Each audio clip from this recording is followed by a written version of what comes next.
Kasang ano? Ako nga. Asa ko?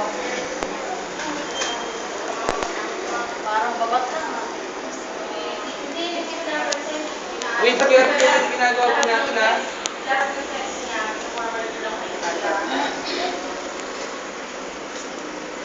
Actually, sa iba po, kapag okay po ang pagkakatali natin, tinataw po talaga yan.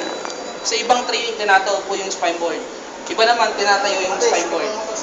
Pag hindi po maayos ang pagkakatali nyo, yes, dadaos-daos. At the same time, masasakal yung pasyente. Kapag hindi proper ang pagkakatali. O hindi maayos. So, ganito pong pwede natin gawin. Isang kasama natin, nagpa-vital sign na, kaya vital sign, nililista, para mabilis. Bawat, isang team po tayo, may mga classmates po sila. May mga sarili po silang galaw para organize po ang pag-responde. May nagtatali, may nag-PPP, may nag-lilista, may nagdodocument. No? Dapat organize ka nga.